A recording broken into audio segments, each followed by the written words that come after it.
Hello and welcome to Metal as Medicine, the podcast where we talk about all things metal and the people behind it. I am your co-host Eric, and along with me here is Terrence. Terrence, you gonna say something? Yeah, maybe. So how you doing, Terrence? I am doing pretty good, actually. Yeah. Oh yeah, how's your week? I can't even remember, so it must have been fine. No, that's good. Yeah, there's nothing to complain about. Definitely not. No, Awesome, it's been good. awesome. We have some guests here today. The black and death metal band from here in Kelowna. Their name is Apollyon. Go ahead and introduce yourself, guys. I'm Nick. I'm the drummer of Apollyon.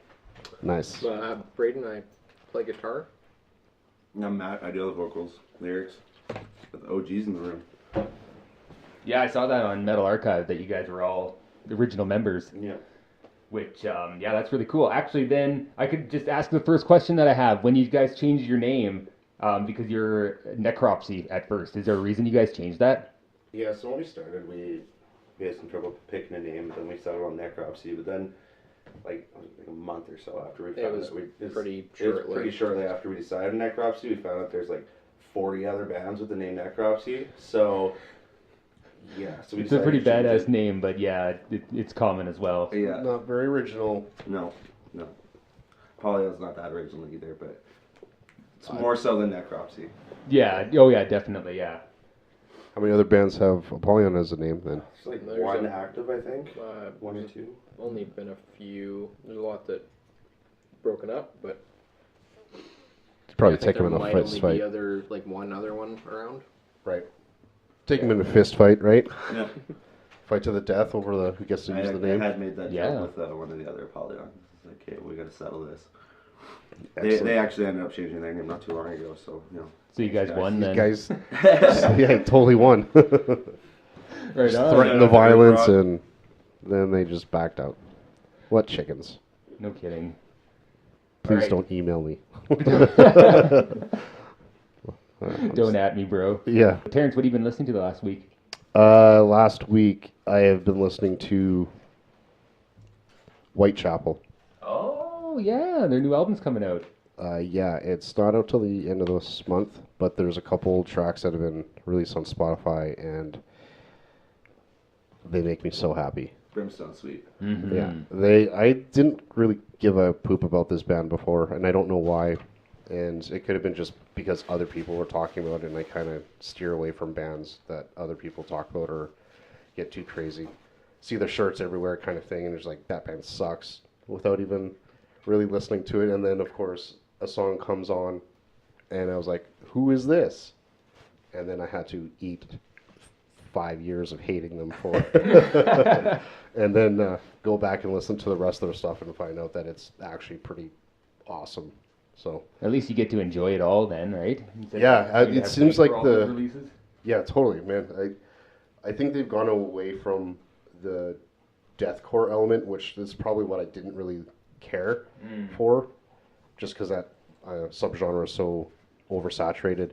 It seems like it's going more directly just death metal, and that's really cool. And actually, one of the songs that has clean vocals on it, like that could have potentially where Opeth could sound like. So it's really cool that they're ultra brutally heavy and still able to do clean vocals, and I just like the guitar tone and the songwriting. I think it's gonna be really awesome. Sweet. Yeah, I've liked what I've heard so far too. Yeah, it sounds really good. I'm excited. And I can say too that I have not really paid too much attention to them either until right now, in the last maybe year. So yeah, it's really exciting stuff. I'll have to go back and listen to their discography as well. Do it. And the other band is Mammoth Weed Wizard Bastard. That's the name of the band. I've never heard of that. Most people haven't. I wouldn't be surprised. I just found out like a couple days ago that they released their third album on the 28th of February. It's a bit of a letdown compared to their second album. I essentially fell down a rabbit hole looking up different cross-genre metal acts. I think it kind of started with Death Haven and this black gaze. So it's black metal mixed with shoegaze, and then it just fell down because I was looking into shoegaze is what it really started with, and doom gaze, so like a subgenre of a subgenre, or 3 subgenres. Mammoth Weed, Wizard Bastard came up and totally blew me away. Like super low droning tuning. The lead singer is a female vocalist, and she sings really high, and it's like buried in the mix, and the guitars are really up front. Really stoked with that second album, and just not so stoked on this third one, but I'm giving it another couple weeks before I can really decide how good or bad it is. Wow, they look very interesting. I like the name. You can't even pronounce their album titles. They're all in, I don't know if they're different languages or if they're actually just making them up. Well, they're from Northern Wales. Well, that's the thing that doesn't make any sense, and why they're such, like, I can't even pronounce this. There's no way. YN space OI space I space ANNWN. That's got to be fake. I don't know. Like an acronym for something. I don't know. I have no like idea. their name is absurd enough as is, and I probably like them because their name is so absurd. But, very attractive, yes. but the rest of the stuff, like, why is their albums just, I don't know. Anyway, currently sitting at about a 7 out of 10, but we'll see if that either goes up or down in the next couple of weeks. I've been listening to this band called High on Fire. High on Fire. I've not heard of them until I got a message from my buddy, and he told me to check out Electric Messiah, and they're like, you know them? They're like stoner doom metal, but with thrash, and probably a lot more thrash than most doom metal bands. Yeah, they are clumped into the stoner rock kind of, or stoner metal subgenre, but they've definitely pushed that boundary on speed. Yeah, definitely, because I always thought that the stoner and doom stuff was more like Black Pyramid, kind of stuff like that. Yeah. And so it was surprising to hear all the thrash elements in here and still see them with that genre attached to them. But it was really good. I really liked it. I haven't checked out their other albums in their discography yet, but I really liked Electric Messiah. I was also checking out the new album. Well, it was supposed to be released on Friday, but apparently it was released early on their Bandcamp. Sinmara. They are a black metal band from Iceland. Okay. And they play, their black metal is very atmospheric. Lots of reverb, so all the guitars, the tremolo guitars, all bleed into each other. The blast beats. Is it black gaze? Could actually stretch right into that. It might. It might.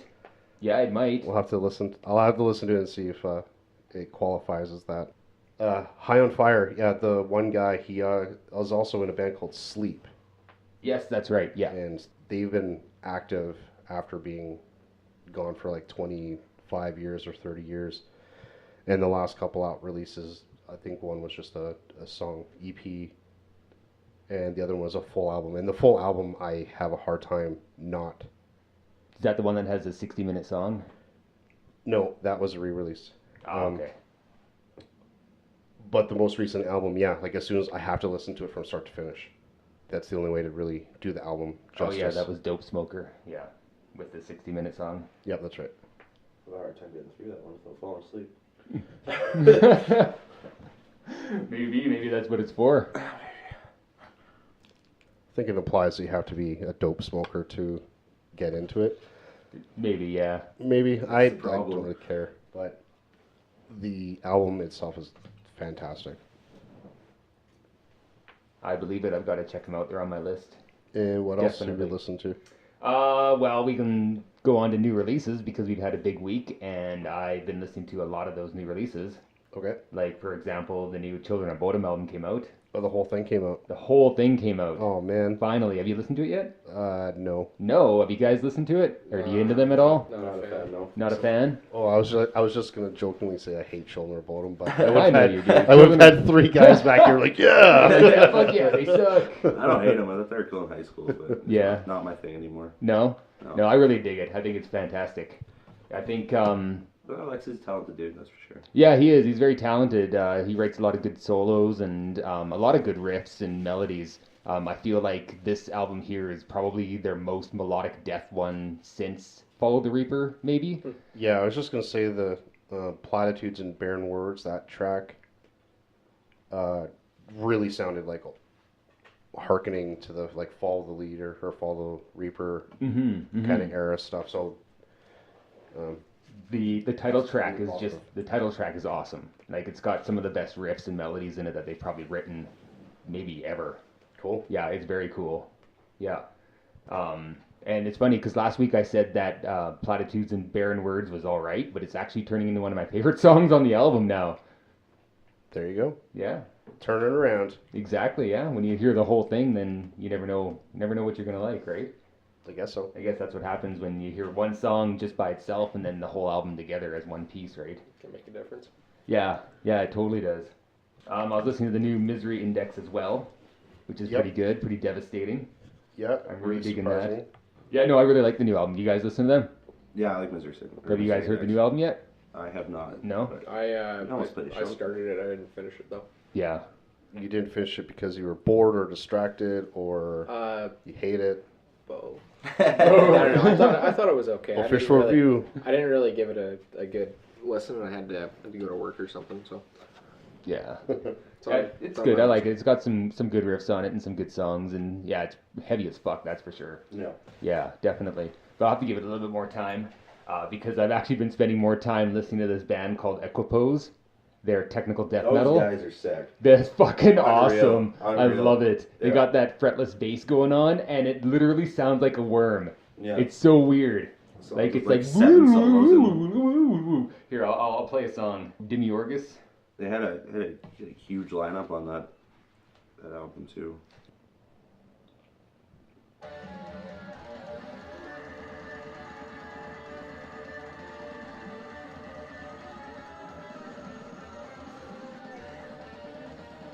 And it's fucking intense too.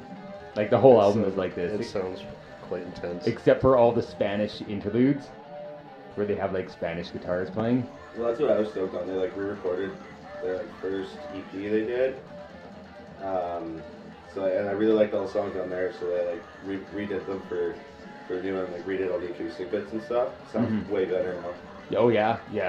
Oh yeah, I haven't heard the original, but Oh, yeah, they re-recorded it on this album. Yeah, That's what all yeah, the parts are. Oh okay, yeah, okay. One song, Birthing Homunculi or something like that.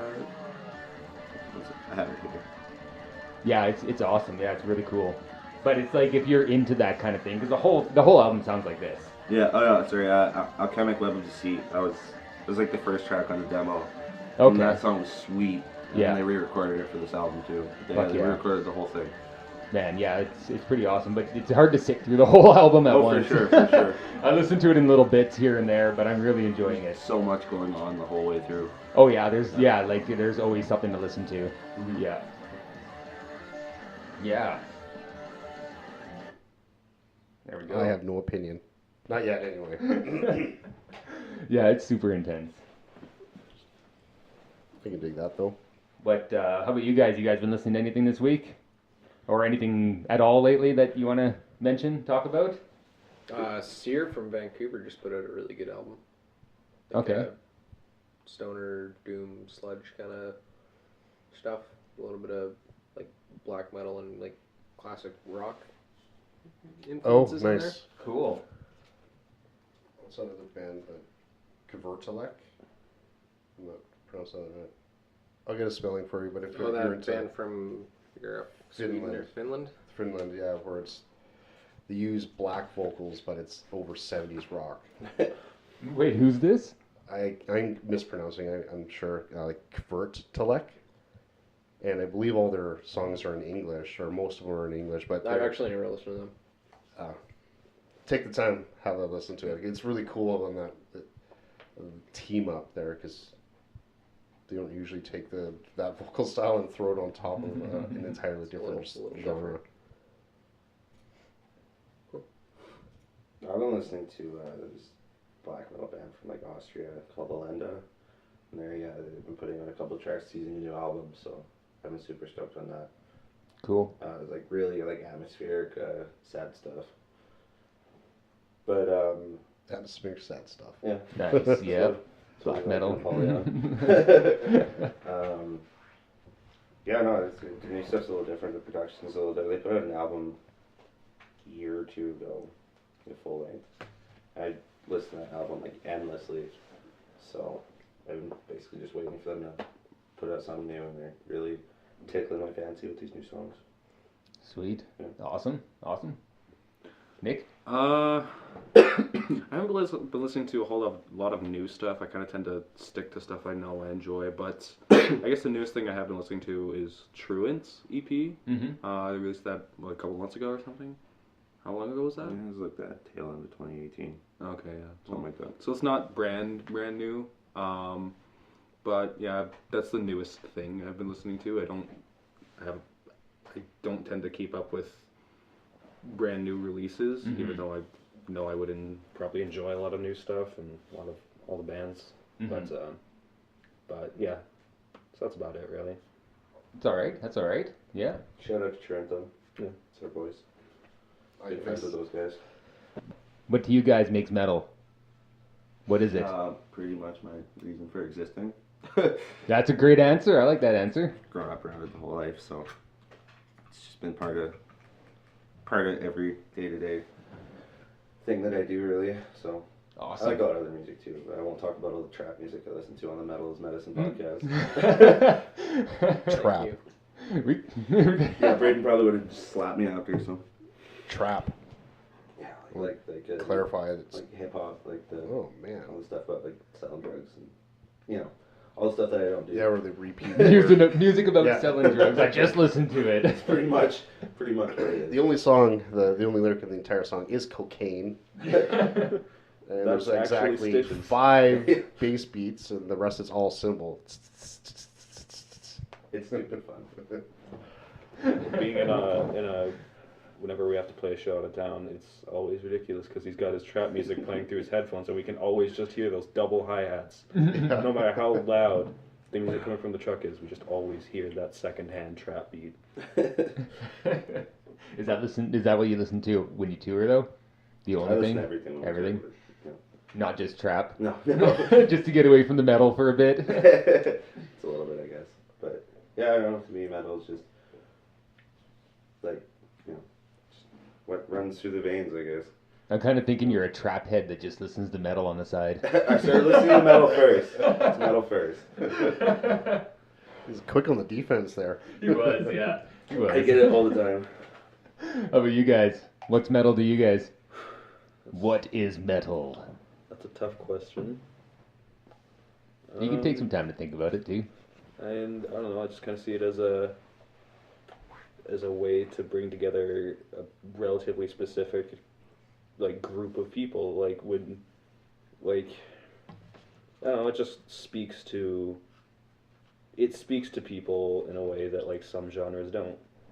It's very honest and personal, the way and so it's just kind of a nice way to connect with people and a community and That's bring true, people eh? together. Yeah, I feel like metal is, it can both be really big, that everybody can enjoy it at a festival, but I also think that it's very intimate as well. Well, it's such a big, intricate genre. There's so many different kinds of metal, so many different ways to be quote-unquote metal, that it can be crowd-pleasing, but it can also speak to a very small niche group very directly, and everything in between.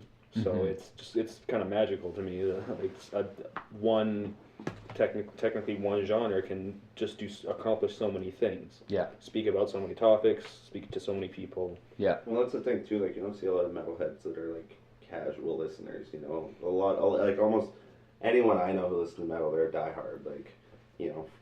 As soon as they found it, that was what their life became about. There's some people, there's lots of people who are oh yeah, I listen to Metallica or Slayer or whatever, But pretty much anyone I talk to, it's just it's all the underground stuff, or they listen to the big stuff, but it's just they consume every aspect of metal they can find for the most part. And whether they dabble in other genres of music or whatever else, Yeah. it's not oh yeah, I like that one song by Cannibal Corpse, and that's the only metal song I like. Exactly. But how the fuck do you only like one death metal song? Yeah, because chances are, if you like one thing, then you're gonna find something appealing in something else in the genre. Yeah, and So eventually over time you find exactly what is you inside the genre, because it goes everywhere. The genre literally goes everywhere. trap metal even. Yeah. We don't talk about that though. I was just gonna say, when's your trap metal album coming out? Trapcore. Not Trapcore. not any day that Matt my Dever heart project. Wow, you could capitalize on this. Franz already did it. It's not good. It's not good. But then you could do it and do it well. I don't think you can. I don't think it's possible to do that well. Some things shouldn't be mixed. Some True. things shouldn't be mixed. You never know. I'm sure one day there will be. No. No, I think it does exist. You think so? Yeah, I think I've heard some Probably. stuff I that mean, would there's rap metal. bore There's- my- Was Like, it it's just so bad that your mind just really wanted to repress it? Is that why you're having that memory? Yeah. That's a door he does not want to open right now. Well, one could also argue that, what's the fine line between, like, what defines metal versus EDM? Because there's some of the dubstep stuff that is so friggin' heavy, just because there's no guitars in it. But there's what's classifying it from EDM and Well, metal. it's all in right. So it's the approach, I guess, and like who you're trying to appeal to. they consider themselves the heavy metal of EDM. Yeah, for sure. So Well, I just Heavy found music and all genres. the guide to trap metal on Reddit. oh man, Why are we still talking about this? it's piqued my interest. You were the one who brought it up. No, I didn't. I'm interested. They asked me. Okay. That's I get fixated on subgenres pretty hard, so this is my next little project, There you go. and I will So when's your project? burn myself out. Collab, bro. exactly. I'm not talented, man. Next episode, I'll ask you about trap Neither- metal, and you'll be like, neither "I'm am I, so so- I'm so over it already." So over it, yeah. That was last Tuesday. I've already moved on. We'll see. We'll see how far I can get into it. Yeah, right. Yeah, totally. Let's talk a little bit about your album that came out last October. It's titled False Light. I love that album. It's awesome. Oh, thank It's you. so cool. It is. It really is. Yeah, I like the guitars because I've listened to both the EP now and the full album. And the EP I find is much more death metal, but Yeah, this is yeah. definitely more black metal influenced, Right. Yeah. both vocally and with the distortion of the guitars. I love it. It sounds so good. The tremolo, like it totally oozes black metal. But then the riffs, I noticed there's some melodic riffs in there, and mostly straight up death metal, which is awesome. Yeah, and the blast beats are fucking rad too. So good. Yeah, I've listened to the album 4 or 5 times in the last week as well, and I actually came to the same conclusion. It's cool that there's both some death metal with black metal mixed in there, but there's also kind of some groovy stuff going on too. Yeah. So like groove metal, if you want to get into that. But I thought it was well done. The lighter parts were well mixed with the rest of it. Like, it didn't really seem forced or anything. So yeah, congratulations, and Thank you. the production too. Yeah, It's- Matt killed it on that. And Brad, Yeah, the that mixing, sounds the good. mastering. Was that all done down in Vancouver? Yeah, we recorded it at Rain City with Matt Roach, who's done Papa like, Roach. Worm Witch and X Pain, and like all kinds of bands in Vancouver. And then we got Brad Boatwright down in Oregon to master it. He's done bands like Converge and Baptists, and he does a lot of like hardcore bands. Cool. But he kind of had the sound that we were going for. That's awesome. Yeah.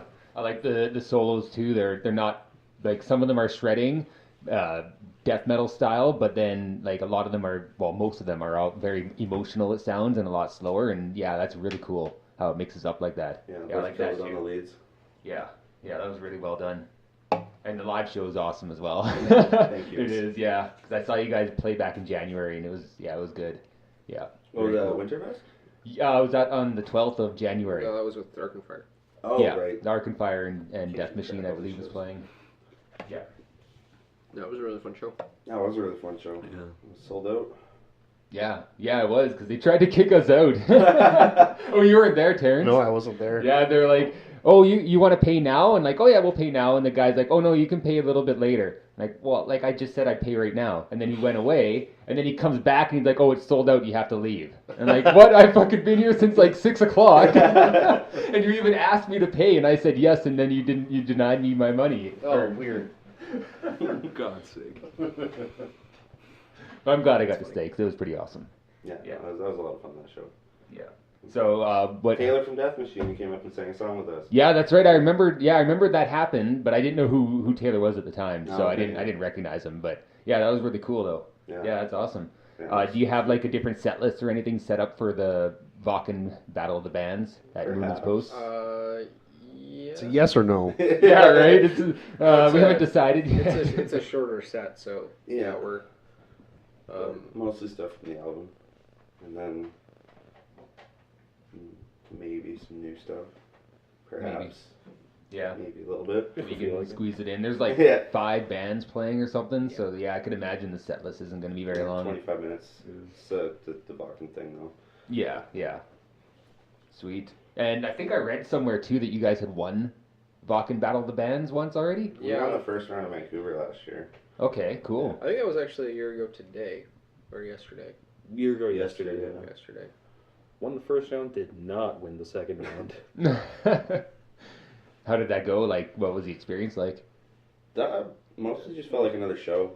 Yeah. You know, they like in between bands, they judge, like they bring you down, they judge you while the other band's setting up and stuff, tell you what you can work on, tell you what they liked and all that. So there's that, but other than that, it just felt like another show. Okay, cool. What did you take away from that you're going to be applying to the next show? That I need to wear my hood on stage. that's what like half the judges commented on. Like It's, the hood was super A cool. lot of the stuff that they have to say is like Performance based. they're Oh, you mean the hood up? They're- Yeah. trying to be as objective as possible, but that's not really a reality. Mm-hmm. Like it's all based like there was one judge who hates it when he sees bands wearing band T-shirts on stage. He thinks every band needs to have like a gimmick or a uniform or something. So every time a band came off the stage, I don't get the whole band T-shirt thing. I'm one of those people that believe that it's okay to wear your own band shirt. I disagree Bands, there. I think bands who that's- don't wear I their think on that's merch questionable. have shitty merch. I Like, don't why know. would you I want got to some sort pretty of- bomb ass Hey. merch if you don't wear it. Shit, Blonde to wears me, it. that kind of just says like, oh, look at me, look at my band. Like for me, like wearing a different band T-shirt is a way to say, hey, this is what I listen to. Check this guy's out as well. You know, this is what's influencing what we're doing right now, rather than saying, hey, who cares about other bands? Just check out us right now. You know, it's like, and yeah, It's shameless self-promotion, man. Like, I don't know if it's shameless. No, if you're already Totally- there, it's you're already there totally we're shameless. playing the show. It's fine. I'm wearing my own band shirt. It's pretty shameless. I like it if a band like wore something unique of their own, like their own unique shirt or outfit. Right. Like a Dickie shirt with their logo on the side of it or something. I think Omnium Gatherum does that quite a bit, or they used to at least. That's pretty cool. Apollyon golf shirts. Was there any other points that Ken gave you guys to? I don't really I remember. can't remember much either. It was a year ago, and I think after that, we just got all drunk. So. It was performance based. Like they talked. I mean, they did talk about music a little bit. Most of it was just about telling you if you're organized as a band or not. You know, like if like they just mostly just stage show presence, all that. That's what I heard a lot of throughout the night. So Yeah. Which is big. Which is yeah, big. it's Yeah. huge. Gotta have the Huge. stage presence, which I'd say, I mean, you guys fucking nailed it back in January, and I'm sure you will next weekend, so.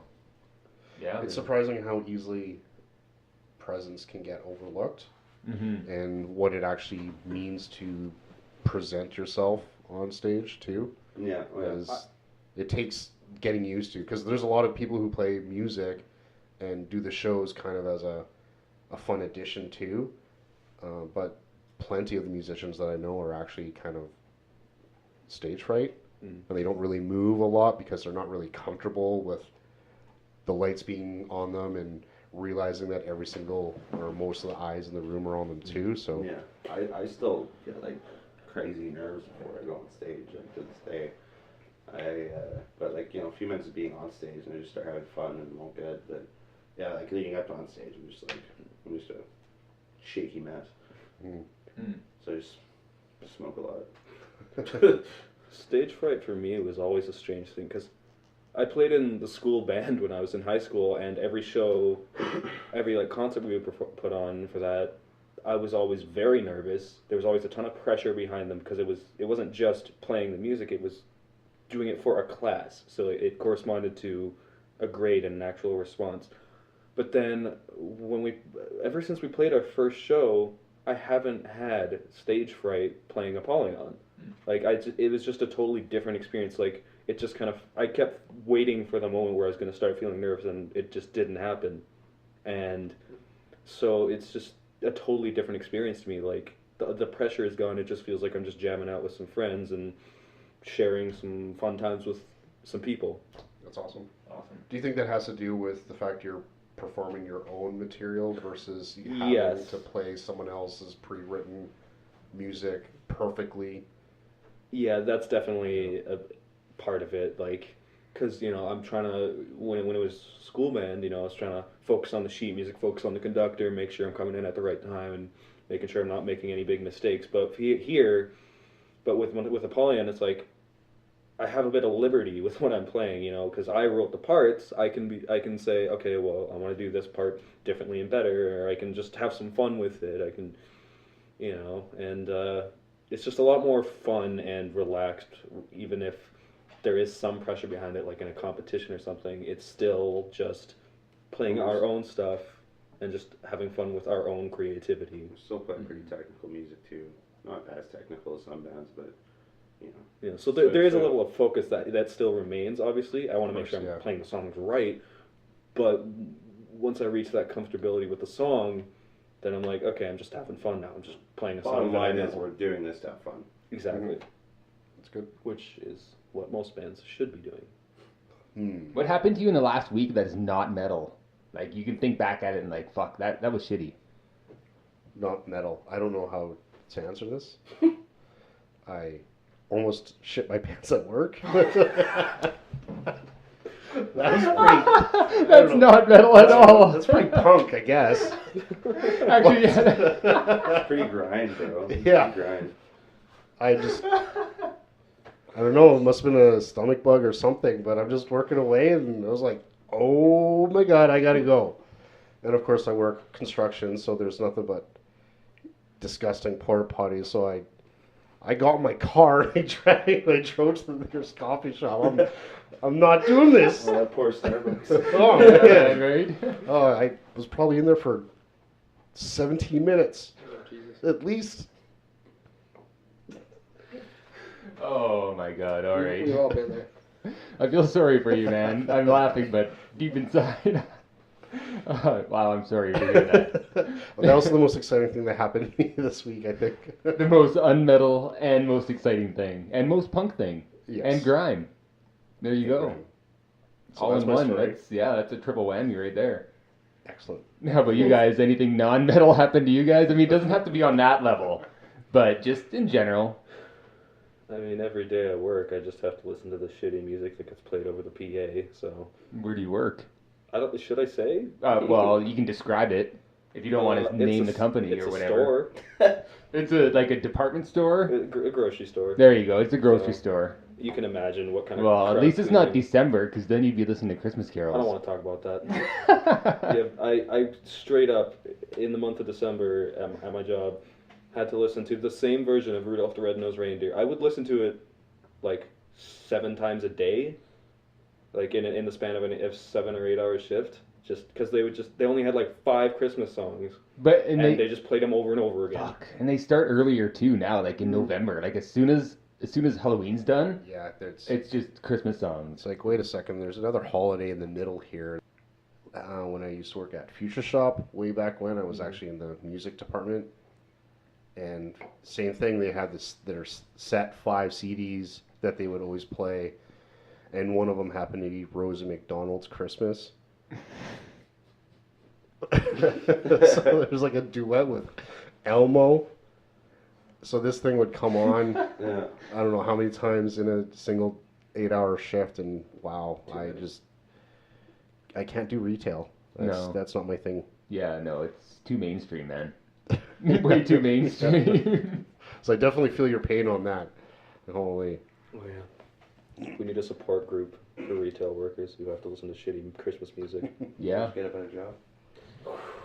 Or Ooh, he has when he's in a band. or I could just complain. That's Sure. you. Oh yeah, I'm sure that'll help. Yeah. Yeah. Beat it out of your drumsticks. Yeah, exactly. Just Refocus that energy into. putting on a good show. Yeah, exactly. Writing great music. This Keep is them for all the productive. Christmas songs. Click. I'm adding blast beats to all the Christmas carols. Well, I think you guys should do a Christmas song. Oh, we're EP. gonna do a Christmas album. That'd be Oh, Whether man, these we guys never- like we it or never got not. those pictures with Santa done this year. Forgot about that. We were gonna get pictures with the band with Santa, but Oh, we just forgot. damn, so- you forgot. Like, this is a great idea. Oh, Yeah. it's gone now. Wait, what day is it? It's March, bro. Oh, we missed it. That's amazing. That would have been good. That'd make a good like EP cover art or something. Throw in a liner notes. You know? Yeah, totally, right? The band photo. Here's our promo shots with Santa Claus. Yeah, Would with be a big really- smile on their face. Yeah. Yeah, totally. Get him to wear one of your Except shirts Santa. too. It'd be really Metal awesome Santa. if Santa somehow turned out to have a really kick-ass death metal growl too. That'd be awesome, right? Hey Santa, we want you to do this one thing for me. Just growl. How awesome would that be to have an album and have a song, and in the song title it says featuring Santa? Right? Yeah, right? Yeah, totally. Well, there's your next project. We pretty much have the whole thing wrapped up. Yeah, we just need to record it now. Excellent. And write the music. Find Well, a that's little up to Santa. them. Yeah, that's up to you guys. We came up with the idea. There you go. Well, Are you some saying we have pre-signing write to- music? Sorry? Are you saying we have to actually write music? We can't just wing it? At some point, I think so, yeah. Isn't that how it goes? Like, you don't just start bashing on shit? Like Well- that fucking Slipknot video? Oh man, God. Should we watch that? Please, can we? Yes, we can, yeah. Fuck, it's hilarious. What kind of, while I bring it up, tell me about your influences. What bands influence you? Your cattle decapitation shirt. All Grab of my them. interest. All of them. My God. I mean, for drums especially, I'm kind of all over the map, listening to like extreme, like cattle decapitation, Arspire, that kind of like extreme, fast, technical kind of stuff, mixed with jazz, like Buddy Rich style, crazy stuff with Neil Peart, just getting all the technical, almost Latin feel in certain like fills and just kind of everywhere in between, just because I don't want to be boring. So what draws you towards the more aggressive, fast? It first came with the genre we started playing, because like at the beginning I didn't know how to drum death metal. I didn't like really death metal. Yeah, I did. I just didn't listen to it, and so I just had to. So I started having to figure out how to play death metal, and so I started making myself listen to the heavier stuff like Cattle Decapitation and Behemoth and Cannibal Corpse, all that sort of stuff, and getting an idea of how it works, and then I just started to like that stuff and listening, branching out, and that started to drawing in the influence for the heavier stuff, and lighter stuff would come along in there and work its way in when I could figure it out. Give you more personality to your Yeah. playing style. Okay, I'll play this video. Oh god. Oh no. Oh, this is amazing. Jesus Christ.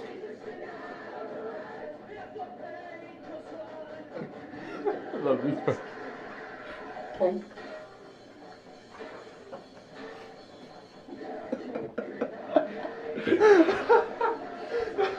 The guy banging on the beer keg. For God's sake. I want to see Always the that whole one thing. barefoot dude. Yeah, Nice. dual singing. Yeah, barefooted Is he wearing there. a kilt? I think he is. That's he is. amazing. It's just having at it, hey. Those poor kids, though. I mean, they're just trying their hardest and trying to emulate their most favorite band. Yeah. Now they've been memetized. Oh, totally. And oh yeah, I'm laughing at it because it's funny. I mean, it's great that they're trying and they're playing live and having a good time, but it's also really fucking funny to come across on Twitter. They do suck, though. They do suck. So I'm hoping that they just take this criticism as, a thing to just continue playing and get better. So if you're listening in, Slipknot kids, get better. Better. Keep playing. You're You almost got the there. stage presence now. Just get the music part down. That's Yeah, right. exactly. Learn how to write music like these guys, because they just learned right now Not that they like have to us. write music too. So it's a big lesson for everybody today. It's okay, we're learning too. See, one album at a time, right? Yeah. What about your influences? I'm all over the map. I mean, it changes month to month, I guess. I don't know. I'm right now, like, stuff that's really influencing me as far as our new music, like bands like Wake and Adversarial and Primitive Man. But I also I draw influence from pretty much everything. Like, I listen to a lot of like post-punk and like post-rock and all kinds of stuff like that. But big ones, Cattle Decapitation would be up there. Cannibal Corpse, pretty standard fare stuff, I guess. Black Dahlia Murder. They're all Yeah, mentioned often. There's They a are, Corpse yeah. and Black Dahlia. Yeah, there are a lot of Black Dahlia Murder fans. I've noticed, and I'm always into They like deserve it. yeah, oh, they absolutely do, and I'm more into the European extreme metal. So Yeah. I listen to them, and there's a few albums I like, but then I start getting into this metal scene, and I'm like, holy fuck, there's a lot of people that like them, Yeah. which is They're awesome. Yeah, they popular totally band. deserve it. They're awesome. Yeah, I'm indifferent. yeah. Have you seen them live? No, You I just think I go need to spend time and actually go through, because my exposure was in the early 2000s, so it's been I that long. would so actually they've- say that the album like, they just put out like a year and a half ago is their best. right. So I have like 17 years to catch up on. Well, they and I'm only sure have that was their eighth album. So, but I would recommend starting with that one. Okay, I'm trying to bring them up Rachel's again. my They're on Metallium. definitely make a point to do that sometime this year. I don't know. Yeah. It could be tomorrow, but Are you talking about I've got Trap. Nightbringers? Yes. Yeah, he's got trap metal to get into. So Yeah. like Yeah, that's yeah, a whole yeah. genre versus one it's been band cute. discography. It's in my queue. So that'll just be a quick nope, and then you get right out of there. Yeah. Yeah, just a quick in and out, right? Quick Just out. dip the toe in. I just got to figure it out, man. I just got to. He's got to figure it out. I gotta have a listen, and okay, been here, done it. See ya. I'm out. Yeah. And then you can get on with Black Dahlia Murders. That's right. Nightbringers are Abysmal, Ever Black. Abysmal is my favorite. Out of all those three, I'd Well, lose. those three. I mean, I think I probably listened to all their albums, but it's Abysmal, the one that grabbed my attention with the song Vlad, Son of the Dragon. That was one of the singles before it came out. And what about you? For your So do you mean just like my vocal influences or like what? Yeah, whatever. Whatever. Whatever influences you Yeah. to wear the hoodies that you wear. or Well, write I the wear this lyrics. because Wolves in the Throne has like the sickest logo ever, so you know, just to represent. But I don't know. I mean, like vocally, when I first started learning how to do extreme metal vocals, I didn't. It's like I grew up. I went to high school in Fort McMurray, and there wasn't like a lot of metalheads out there, so I really had to learn a lot of stuff on my own. And like I had my dad, but he only showed me like Metallica and like all the classic stuff like Like Slayer and mainstream, Megadeth yeah. and all that. But you know, my buddy showed me. It's like I was really into like Opeth at the time and like Lamb of God, so I started trying to do it, and then my buddy showed me Job for a Cowboy, and I just never heard anything like it, you know. And that was what like got me into death metal, wanting to do those vocals, and then I just like kind of stopped for a while because I just couldn't get the sounds I wanted. So I switched, and at that point when I switched vocal styles, I was listening to like a absurd amount of deathcore at the time. I'm not proud of it, but I will always maintain that some of the most talented vocalists in the metal scene are in deathcore bands. It's a very good gateway genre. Yeah, well, especially just for vocals. Like musically, it's whatever. You know, there's like a handful of bands that are making really cool deathcore, like our boys Angel Maker, like Fit for an Autopsy, Falsifier's fun. But so like when I started, I was really focused on range, so I was listening to lots of deathcore and like Cattle Decap. They were one of my favorites too at the time, Cannibal Corpse. You know, all the stuff that most people were just getting in extreme metal listen to. But these days, it's like all that. I mean, like, what's his name? Singer for Disma. Fuck that dude, but Disma's sweet. The Nazi? Yeah, fuck that dude. But Yes, it's fuck Craig Nazis. Dillard, I think. Craig Pillard. Pillard. He's the singer for Incantation. He was the singer for Incantation. But yeah, it's the stuff like that, like Incantation, like the fucking like Blood Incantation. Listening to Corpse Cast lately, and like those guys, they just sound fucking evil. I've been listening to stuff like that and like trying to just expand my range a bit more, because they just, those fucking lows that they do and stuff like that, they just sound so nasty. Mm-hmm.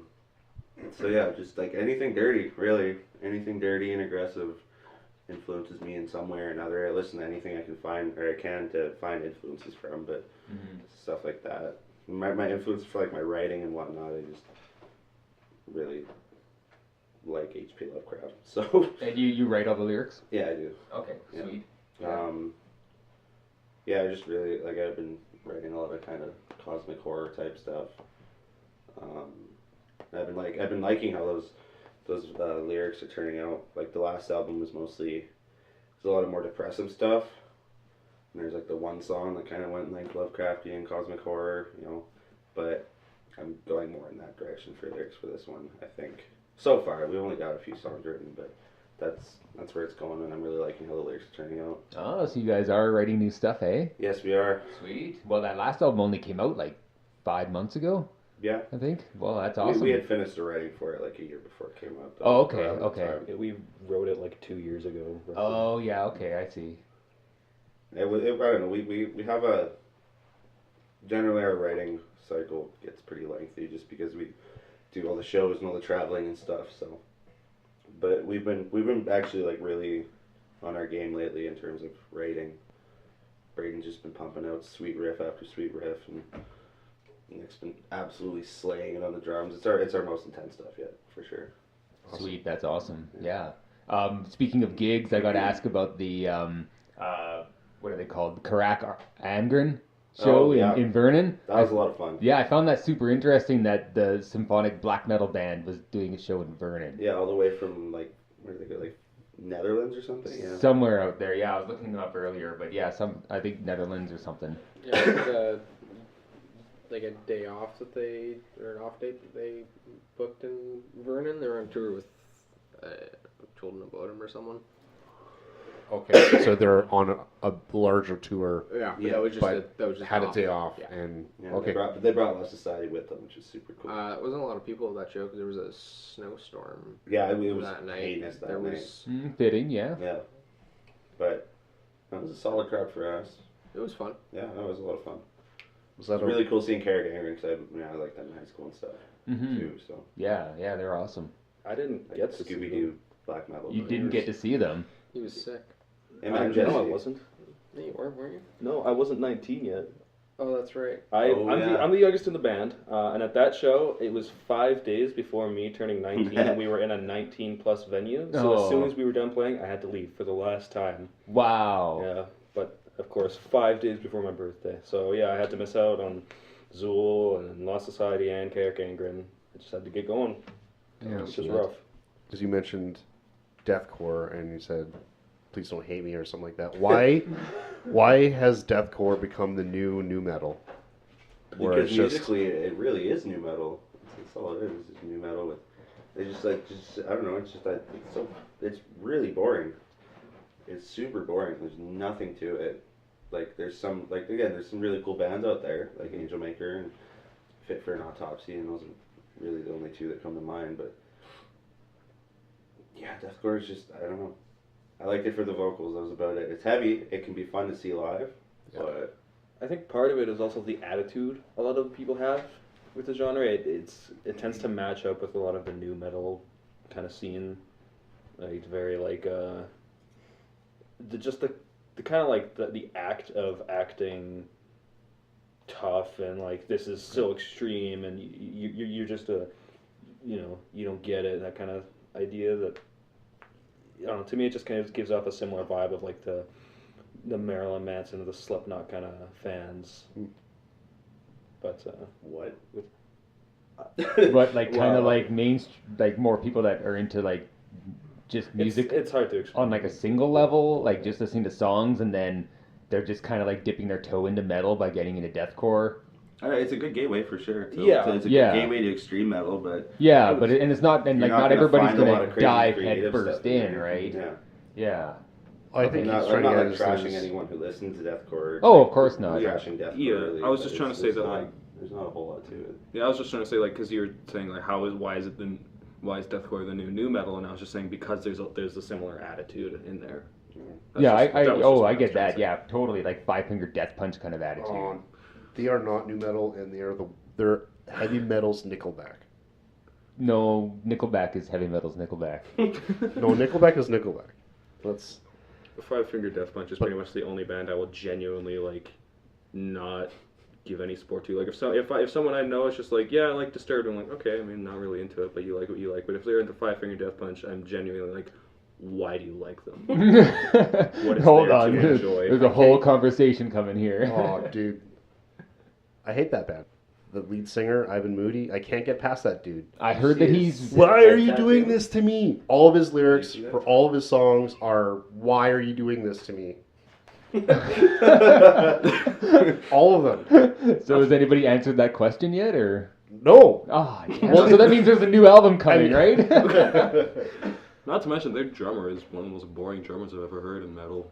But they're definitely the Nickelback of heavy metal, where it's really formulaic. There's nothing new that they're bringing to the table, but for some reason, a lot of people like their music, never support that act in any shape or form. There you go.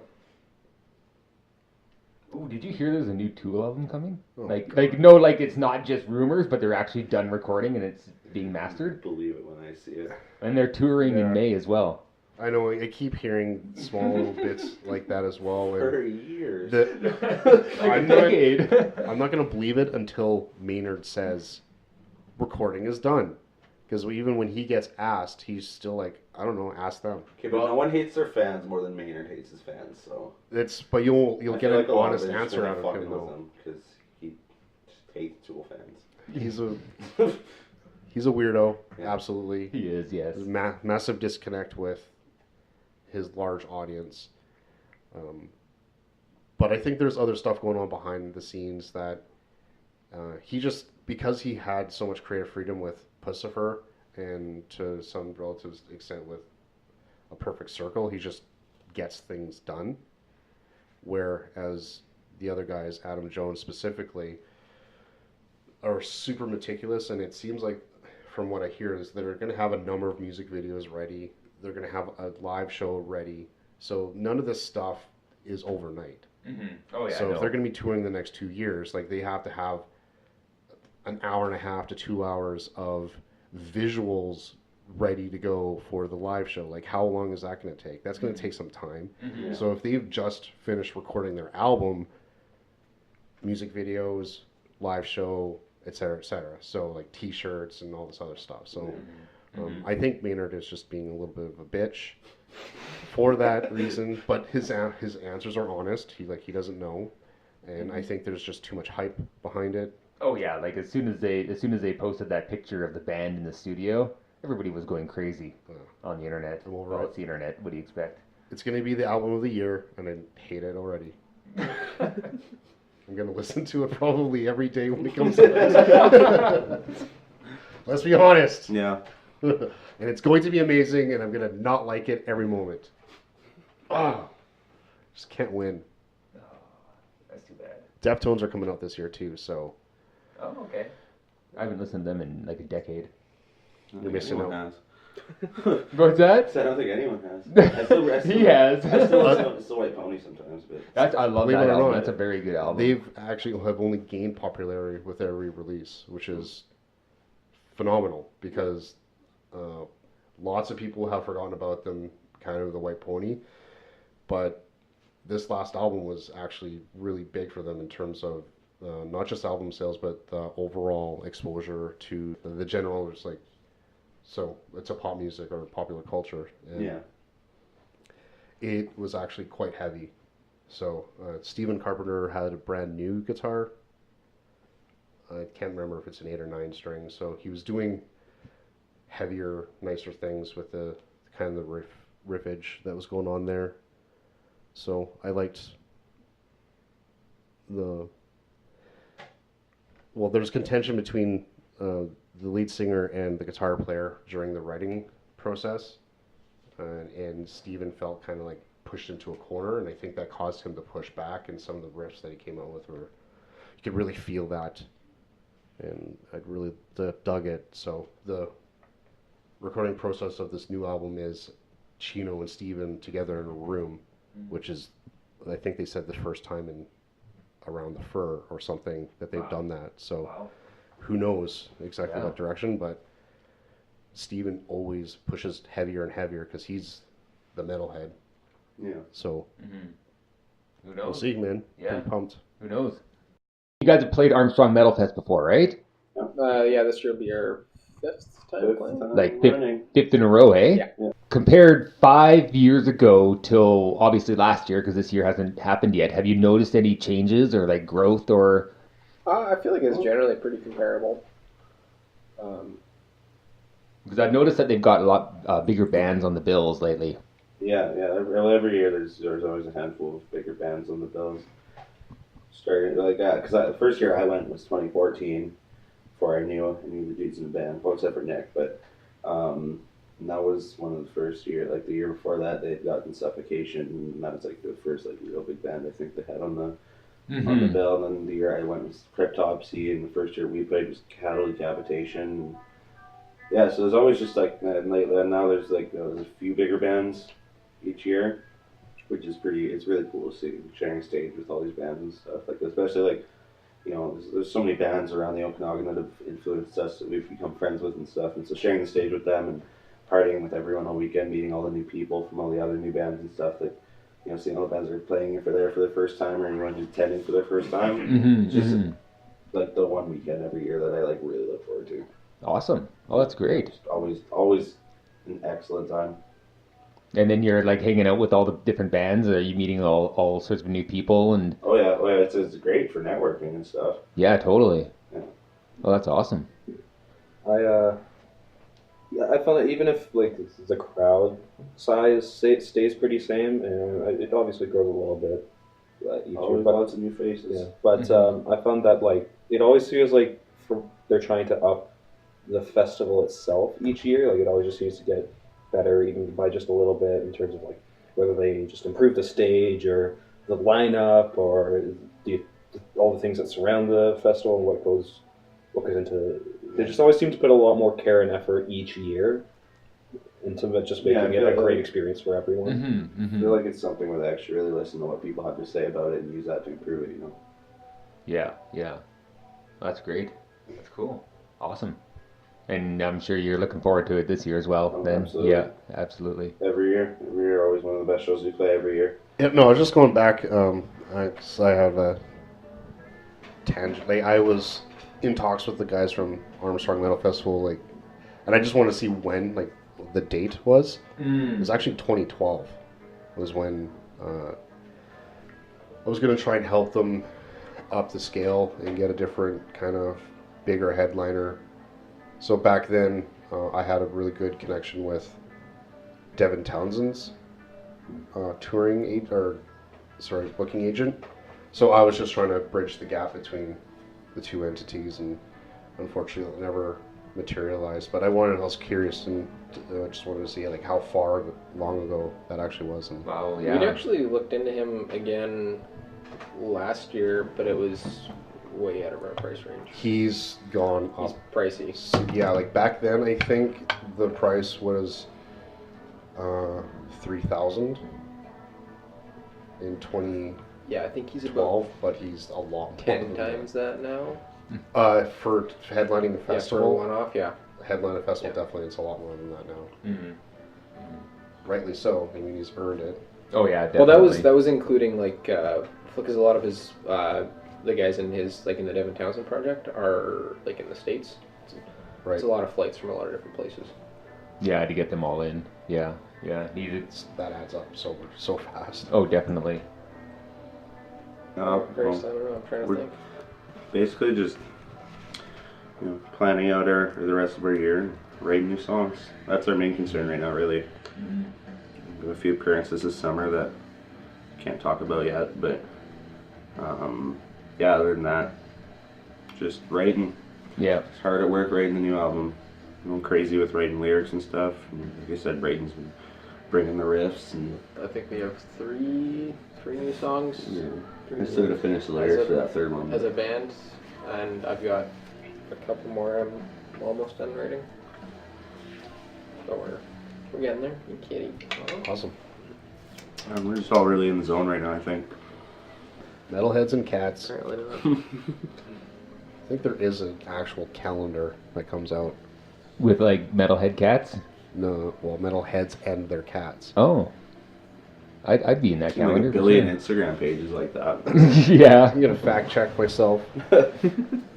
You guys notice a difference, like selling your music online on like Bandcamp? Because I go on, I'm on Bandcamp a lot, and that's where I listen to a lot of the music. And I just always wondered, like, do you sell a lot on there, or do you sell more at shows? I wouldn't. I think we definitely sell more shows. It depends on the show, Well. but yeah, I mean, Bandcamp it's not. We don't sell a ton on there, but it is consistent. Like we usually will have like a sale or two a week. And I'll wake up in the morning, I'll have an email with a receipt from Bandcamp. Someone paid X amount of dollars for the album or whatever it may be. But yeah, it's steady. It's a super good platform. Yeah, I try to use it the most because when I Google like what the payout is with all the streaming services, Bandcamp seems to be the best. Bandcamp, I think, only takes like a 20% kind of thing. Might even be less. Might even only be 15. Yeah, it's something low. But most of that money goes towards the bands. Oh yeah, for sure. Oh totally. Yeah, because Spotify is something like, oh my god, it's like a third of a cent Yeah, I think it's for less one than play. that, even. Yeah. Yeah, so it's even less than that, I think. Yeah. it's radio. It's the equivalent to what artists earn if their song is played onto the radio, Is that right? Yeah. Wow.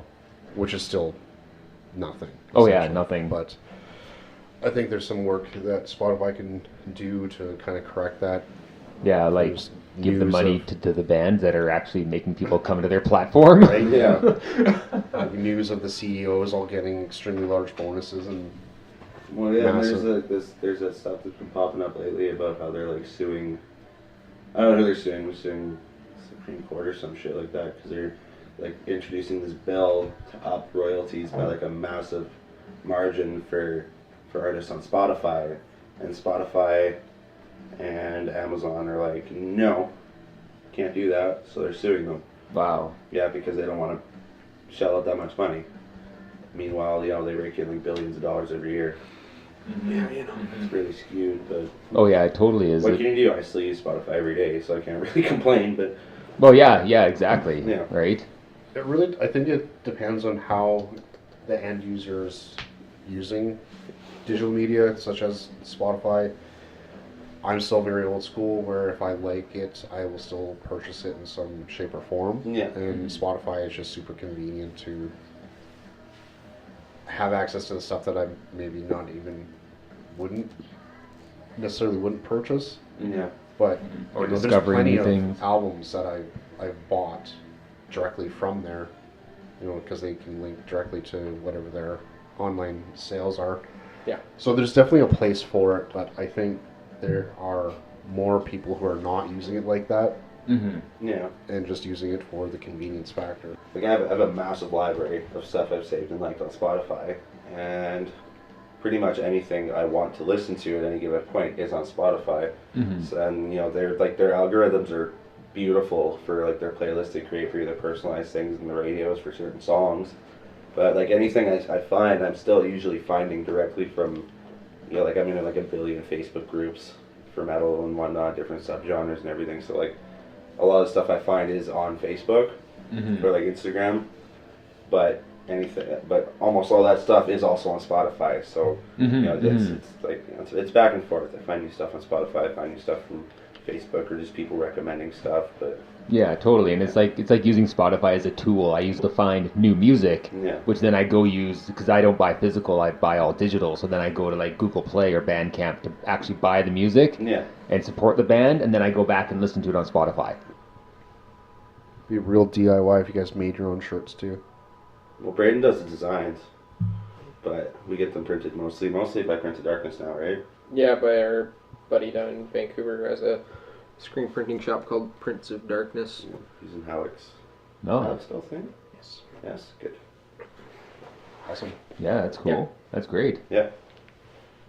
So yeah, I mean, just another person we met through, the networking we do in the band and stuff. So it's really cool, just all the connections you can make, people who can help you out along the way and whatnot. Yeah. Yeah, and so friendly and letting you into the absolutely. Almost everyone I met in the metal scene into is the like group. just the nicest person you'll ever meet. Almost. Almost. Except for there was deathcore kids, right? Yeah. Yeah, totally, You right? gotta be careful. You got They'll such throw a attitudes. crowd kill you or something. I don't know. Don't look at me. It's trapcore is what I'm into. Trapcore. Like, how many fans could there actually be that are into such a specific style of music? Well, they got millions of plays on YouTube, so You can buy those. that's true. You can't buy those. Yeah, that's true. Yeah, What you can? yeah. Half of them are bots, Yeah, Russian bots probably. all over the place. or India, Mm-hmm. Philippines. Those are all places I've heard that are. Well, it's like that Bot whole farms. that Threatened band who basically bought all of their popularity, and then they went to do that tour in Europe and no one showed up. What? I've not heard of this. About that? Oh, No, that was sounds crazy. Huge in the metal news sphere for a while. Wow, Yeah, I did it's not just like hear this that. band that no one had ever heard of, but they had like millions of plays on their songs and stuff, like on Spotify playlists and whatnot. And they had, they had people RSVPing and selling out events overseas, and they're like, they had music, like they Photoshop like videos of them playing to like sold out crowds, and they sent this all over the promoters in Europe. Wow. And they're like, yeah, book us a tour, and they're like, well, as long as if you can like you can bring a good crowd, then yeah. And so yeah, they paid for all these bots and stuff, and they ended up. So all these bots were RSVPing to the event. The events were like sold out on the internet, but then they get there to play, and there's like 5 people, or like like the local bands, whoever they brought. Yeah, nobody And, else. Yeah, and then it just all came crashing around these guys, and half the band left mid-tour in Europe because they're like they had gotten played by this dude too. Wow. Yeah. I had not heard Super that. fucked up. I heard of this. Wow. But like really funny too to watch this whole facade this dude had created come Oh yeah, tumbling around down. absolutely. How could he have possibly thought this would work in his favor? No idea. I don't know. Like people are. First off, it's a band that nobody's ever heard of and nobody cares about, and then they make it look like that their shows are all sold out. But if there's nobody even looking to buy tickets, nobody would get excited about a show that's sold out. Exactly. Like there's Yeah, just he could have no easily interest. have spent the same amount of money and Actually promoted it. put ads to specific areas and target real human beings instead of just the generic. Well, ads. that's the thing. Like, he could have put all that work he put into doctoring a career for himself, into actually making good music and building a following naturally. But he just decided to fake it till you make it, and then he didn't end up making it. Well, I guess that proves that. Yeah. You can't actually just buy your way into it. I guess we better Well, turn those not bots off, listening. Terrence. Damn it. Okay. I will, I suppose. You guys know the band Watain? Yeah. Yeah, their concert in Singapore was canceled on That's a religious shocker. grounds. Oh, man. Well, because they do slaughter animals and pour blood on the stage and fans and stuff. And Do they actually slaughter animals, I or don't they think they just actually get? slaughter them. They don't slaughter them on stage, but they do have Not like buckets. anymore. Yeah, I don't think they do it anymore. I think they might have in the past. They have like gallons and gallons. But they of pour animal blood and everywhere. shit, and they've been banned from a lot of venues. Yeah, so that's There's happening like again. one venue that is like, okay, after this, we're not doing any metal shows ever again Well, that's because shitty. of Watain. Yeah. So I'm not surprised that they got canceled. Plus, just their imagery and stuff, and Singapore. Yeah, in Probably Singapore. a bit more of a like religiously conservative place, I'd say. Yeah. Oh yeah, definitely. So something like that. It's like Behemoth's concerts getting canceled in Poland and shit. You know, it's the same stuff. Yeah. Oh yeah, exactly. Yeah, and it's always been happening too, throughout metal's history. I mean, you know, bad publicity is still publicity as long as you're not getting canceled for being all racist and shit. Then And Lamb of God's frontman Randy Blythe, he staged a counter-party against the Westboro Baptist Church protest on Monday. with the Did you see that? kazoos, right? Oh man. Yeah, with 100 kazoos. Yeah. That was hilarious. Funny. Okay, Oh. I have not seen that. Well, should I play the video then? Well, I guess. Here we go. Let's bring up this tweet.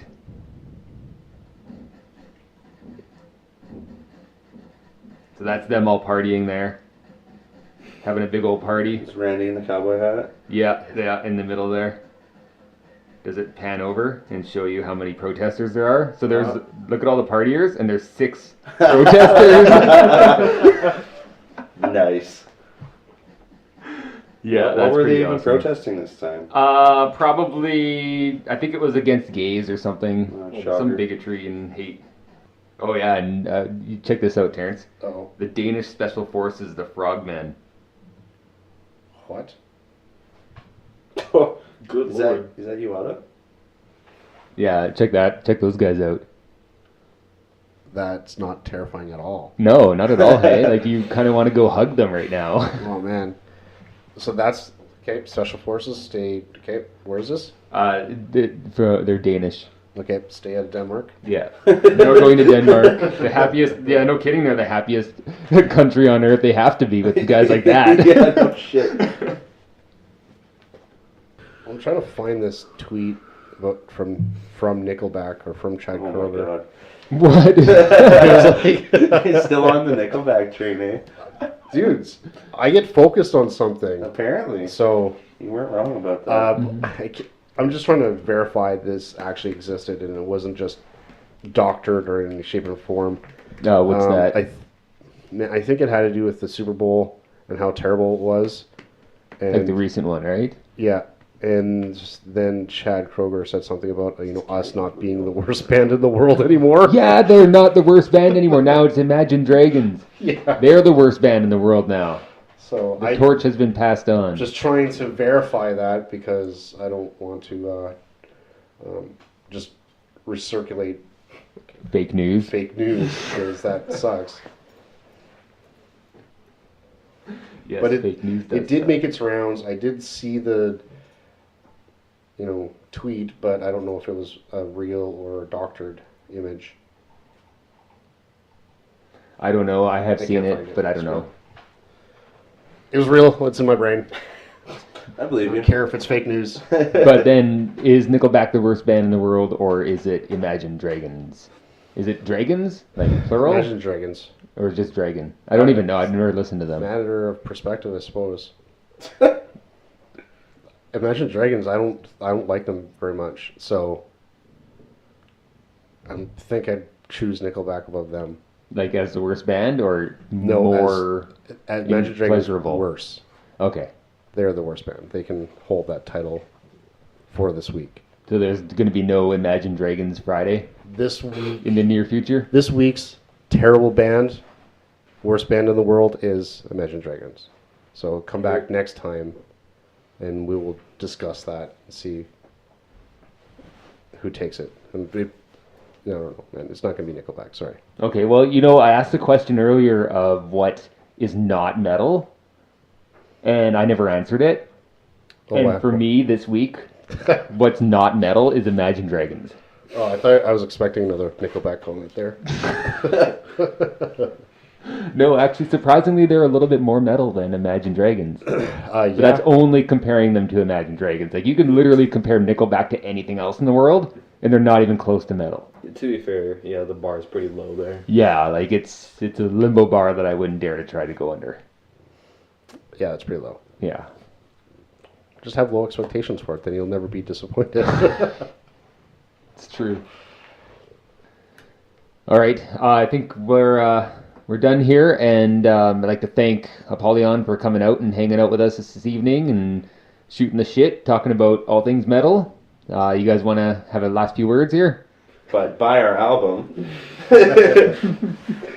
Really So- making them work on this one, huh? Where can they buy it? You can buy it on Bandcamp, or you can come to a show. But it's also on basically any online platform there is out there: Spotify, iTunes, Google Play, anything, or anywhere you would need to listen to it, you can find it. So follow us and pay for it if you so desire. We appreciate it. It all goes towards the next one. And you guys got a show coming up on March 23rd. Yeah, Rockin' Battle of the Bands. We have And another one on May 11th as well. oh yes, with, just got announced. With Neck of the Woods. Shout out those Vancouver. guys. Awesome. Both those are at Moonan's Post Yes. Yeah. here in Kelowna. Neck of the Woods is pretty awesome. Yeah, Neck they of are the Woods awesome. is Yeah. Yeah. Unreal guitar musicians. player he used to live in Kelowna, Mm-hmm. one of the guys, so I know him. Yeah, their new It's album's awesome. awesome. Yeah, I quite enjoy it. Yeah. Cool. Um, All right. Well, Other than that, I think that's it. awesome. Thanks for listening, everybody. This is Metal as Medicine. Eric and Terrence. And what, Terrence? Nope. I was No. gonna say anything. So not Terrence. And yeah, follow us on Facebook and on Twitter at Metal as Medicine. And all right, see you next time. Oh, I guess we can add that. Go to the Blogspot and check out the list of bands that we mentioned Yes. throughout the podcast. That's right. Lots metal, of shout outs. Lots of shout yes, metalasmedicine.blogspot.com. Yeah. Yeah. Check it out.